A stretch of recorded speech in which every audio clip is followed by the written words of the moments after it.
Assalamualaikum warahmatullahi wabarakatuh. Perkenalkan, nama saya Talita Adira Nurmansya dari MP Ekonomi B. Di sini saya akan menjelaskan materi tentang kebijakan moneter dan fiskal. Yang pertama, saya akan menjelaskan tentang kebijakan moneter. Nah, pengertian dari kebijakan moneter sendiri yaitu kebijakan yang dilakukan oleh pemerintah melalui bank sentral untuk mengendalikan jumlah uang yang beredar agar kondisi ekonomi tetap stabil. Nah, selanjutnya ada tujuan. Di sini tujuannya ada 4. Yang pertama, menjaga stabilitas ekonomi, yang dimana maksudnya stabilitas ekonomi dapat terjadi jika jumlah uang yang beredar di masyarakat seimbang dengan jumlah barang dan jasa yang bersedia. Kedua, menjaga stabilitas harga, yang maksudnya tinggi rendahnya harga barang dan jasa sangat mempengaruhi jalannya perekonomian. Ketika harga tinggi akan berdampak pada turunnya permintaan. Turunnya permintaan mengakibatkan turunnya produktivitas dunia usaha. Nah, selanjutnya yang ketiga ada meningkatkan kesempatan, yang dimana maksudnya ketika jumlah uang beredar diatur dengan baik, perekonomian menjadi stabil. Kondisi ini mendorong pengusaha untuk investasi atau membuka usaha baru, sehingga tercipta lapangan pekerjaan. Yang keempat yaitu memperbaiki posisi neraca perdagangan dan neraca pembayaran, yang maksudnya memperbaiki posisi neraca perdagangan dan neraca pembayaran itu kebijakan moneter bertujuan agar uang yang masuk ke negara tidak lebih kecil dari uang yang keluar.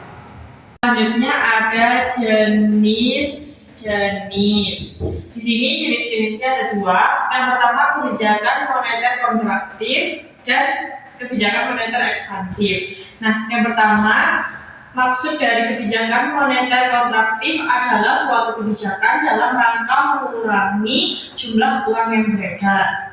Kebijakan moneter kontraktif sendiri dapat diterapkan dengan cara yang pertama, menaikkan tingkat suku bunga. Yang kedua, menjual surat berharga pemerintah. Yang ketiga, menaikkan cadangan wajib minimum. Dan yang terakhir, memperlakukan kebijakan kredit selektif. Yang kedua ada ekspansif, yang artinya kebijakan uang longgar atau easy money policy adalah tindakan untuk mengatur jumlah uang beredar dalam perekonomian. Kebijakan moneter ekspansif sendiri memiliki 4 yang dapat diterapkan. Yang pertama, menurunkan tingkat suku bunga. Yang kedua, membeli surat berharga pemerintah. Yang ketiga, menurunkan cadangan wajib minimum. Dan yang terakhir, memberlakukan kebijakan kredit longgar. Selanjutnya ada instrumen kebijakan moneter, yang artinya alat-alat yang digunakan oleh bank sentral untuk mengatur suplai uang dan suku bunga dalam perekonomian.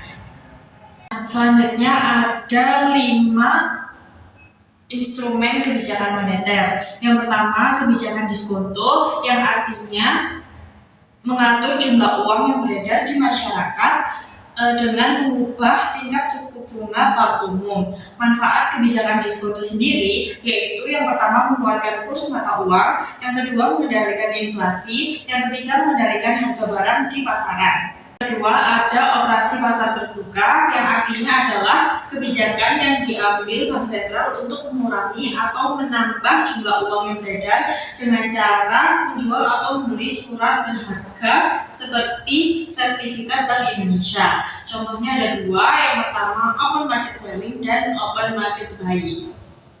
Yang ketiga ada penetapan cadangan wajib minimum, yang artinya adalah kebijakan bank sentral untuk mengatur jumlah uang yang beredar di masyarakat dengan menaikkan atau menurunkan jumlah cadangan kas minimum yang ada di bank. Fungsi cadangan wajib minimum itu ada 3. Yang pertama, pengendalian laju inflasi dalam kondisi tertentu. Yang kedua, pengendalian uang beredar dan suku bunga. Yang ketiga, alat kebijakan moneter bagi bank sentral. Yang keempat ada pengawasan kredit selektif. Nah, yang pertama kredit ketat. dua jenis kredit sebagai berikut. Yang pertama, kredit ketat, kebijakan bank sentral untuk mengurangi jumlah uang yang beredar untuk mengatasi inflasi. Yang kedua, kredit longgar, yaitu kebijakan bank sentral untuk menambah jumlah uang yang beredar untuk mengatasi deflasi. Nah, yang terakhir ada imbauan moral, yang artinya cara bank sentral mengatur ekonomi dengan memberi himbauan, saran, atau ajakan kepada bank tanpa aturan yang memaksa. Selanjutnya, di sini saya akan menjelaskan tentang kebijakan fiskal. Yang pertama ada pengertian. Pengertian dari kebijakan fiskal yaitu kebijakan yang dilakukan oleh pemerintah untuk mengatur penerimaan negara dan pengeluaran negara. Contohnya pajak, pengeluaran negaranya itu belanja pemerintah.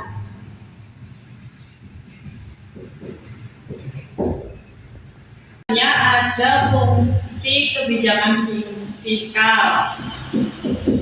Yang pertama ada fungsi otoritas, yang artinya pemerintah menjadikan anggaran negara menjadi pedoman utama pemerintah dalam mengatur pemasukan dan pengeluaran. Yang kedua ada fungsi perencanaan, yang artinya anggaran negara digunakan sebagai dasar untuk merencanakan kegiatan keuangan di masa depan, terutama dalam 1 tahun ke depan. Yang ketiga ada fungsi pengawasan, yang artinya anggaran negara digunakan untuk mengontrol atau mengawasi penggunaan uang negara agar sesuai dengan rencana.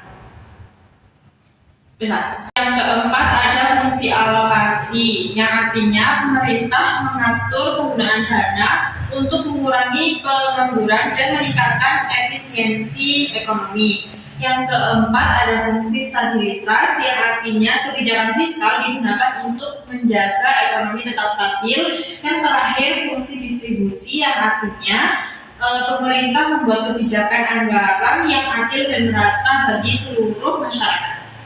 Saya akan memberikan beberapa contoh kebijakan fiskal. Yang pertama ada pemerintah membangun jalan, sekolah, dan rumah sakit, itu termasuk pengeluaran negara. Yang kedua ada pemerintah memberikan bantuan sosial seperti BLT dan subsidi. Yang ketiga ada pemerintah menurunkan pajak UMKM agar usahanya berkembang. Yang keempat, pemerintah menaikkan pajak rokok untuk mengurangi konsumsi. Selanjutnya ada jenis-jenis kebijakan fiskal. Yang pertama ada kebijakan fiskal ekspansif. Dapat dilakukan dengan cara menaikkan belanja negara sekaligus menurunkan tingkat pajak. Kebijakan fiskal ini diberlakukan pada saat perekonomian dari suatu negara mengalami penurunan daya beli masyarakat disertai dengan tingkat pengangguran yang tinggi. Nah, di sini dapat diterapkan dengan yang pertama menaikkan pengeluaran pemerintah, yang kedua menaikkan pembayaran transfer, dan yang ketiga menurunkan pajak. Selanjutnya ada kebijakan fiskal kontraktif, yang artinya kebijakan ini menurunkan angka pengeluaran atau belanja negara dengan diikuti dengan kenaikan pajak. Kebijakan ini bertujuan untuk menurunkan daya beli masyarakat untuk mengatasi inflasi. Nah, kebijakan fiskal kontraktif dapat diterapkan dengan cara yang pertama menurunkan pengeluaran pemerintah, yang kedua menurunkan pembayaran transfer, dan yang ketiga menaikkan pajak. Nah, selanjutnya ada instrumen kebijakan fiskal. Yang pertama ada kebijakan perpajakan, yang artinya kebijakan pemerintah dalam mengatur pajak sebagai sumber pendapatan negara melalui pajak, pemerintah dapat mempengaruhi daya beli masyarakat dari kondisi ekonomi. Yang kedua, ada kebijakan pengeluaran, yang artinya kebijakan pemerintah dalam mengatur penggunaan uang negara untuk membiayai pembangunan kebutuhan masyarakat. Yang ketiga, kebijakan pengelolaan utang dan surplus. Nah, kebijakan pengelolaan utang dan surplus ini adalah kebijakan pemerintah dalam mengatur kondisi keuangan negara saat mengalami surplus atau defisit. Yang terakhir, kebijakan investasi dan divestasi, yang artinya kebijakan pemerintah dalam mengatur penanaman modal untuk mendorong pertumbuhan ekonomi serta mengurangi investasi tertentu agar lebih efisien. Sekian hasil video dari saya. Saya mohon maaf bila ada salah kata dan perbuatan. Saya akhiri. Wassalamualaikum warahmatullahi wabarakatuh.